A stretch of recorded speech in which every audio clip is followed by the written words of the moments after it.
ದೇವರ ನಾಮಕ್ಕೆ ಸ್ತೋತ್ರವಾಗಲಿ. ದೇವರು ಆರಿಸಿಕೊಂಡಂತ ಇವತ್ತಿನ ವಾಕ್ಯವು ಯೋಹಾನ 14ನೇ ಅಧ್ಯಾಯ 18ನೇ ವಚನ. ನಾನು ನಿಮ್ಮನ್ನು ಅನಾಥರಾಗಿ ಬಿಡುವುದಿಲ್ಲ, ನಿಮ್ಮ ಬಳಿಗೆ ಬರುತ್ತೇನೆ.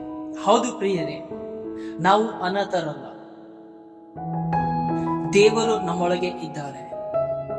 ನಾವು ಅಂದುಕೊಳ್ತೀವಿ ಈ ಲೋಕದಲ್ಲಿ ನಮಗೆ ಯಾರು ಸಹಾಯಕರಾಗಿದ್ದಾರೆ, ಯಾರು ಸಹಾಯ ಮಾಡುತ್ತಾರೆ, ನಮ್ಮ ಸಂಬಂಧಿಕರು ಸಹಾಯಕ್ಕೆ ಬರ್ತಾ ಇಲ್ಲ, ನಮ್ಮ ಅಣ್ಣ ತಮ್ಮಂದಿರು ಸಹಾಯಕ್ಕೆ ಬರ್ತಾ ಇಲ್ಲ ಅಂತೇಳಿ ನಾವು ಕುಂದು ಹೋಗ್ತಾ ಇದೀವಿ ಪ್ರಿಯರೇ. ಆದರೆ ನಾವು ನಂಬಿಕೊಂಡು ನಮ್ಮ ತಂದೆಯನ್ನ ಕೂಗಿದಾಗ ಆತನು ನಮ್ಮ ಜೀವನವನ್ನ, ನಮ್ಮ ಪರಿಸ್ಥಿತಿಗಳನ್ನ ನೋಡುವಾತನಾಗಿದ್ದಾನೆ. ಸೊ ನಮ್ಮ ಜೀವನದಲ್ಲಿದ್ದಂತ ಎಲ್ಲ ಕಷ್ಟಗಳು, ಕಣ್ಣೀರುಗಳು ತೆಗೆದು ನಮ್ಮ ಜೀವನವನ್ನ ಉದ್ಧಾರ ಮಾಡುವಂತ ಉದ್ಧಾರಕನು ಆಗಿದ್ದಾನೆ ಪ್ರಿಯರೇ.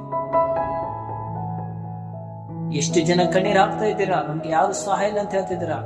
ಪ್ರತಿಯೊಬ್ಬರು ಈ ವಾಕ್ಯವನ್ನ ಗಮನವಿಟ್ಟು ಕೇಳಿ, ಇದು ನಿಮ್ಮ ಹೃದಯದಲ್ಲಿ ಅಳವಡಿಸಿಕೊಂಡು ನೀವು ನಡೆಯುವುದಾದರೆ ನಿಮ್ಮ ಜೀವನ, ನಿಮ್ಮ ಪರಿಸ್ಥಿತಿಗಳು ಬದಲಾಯಿಸುವಂತನಾಗಿದ್ದಾನೆ ಪ್ರಿಯರೇ. Thank you.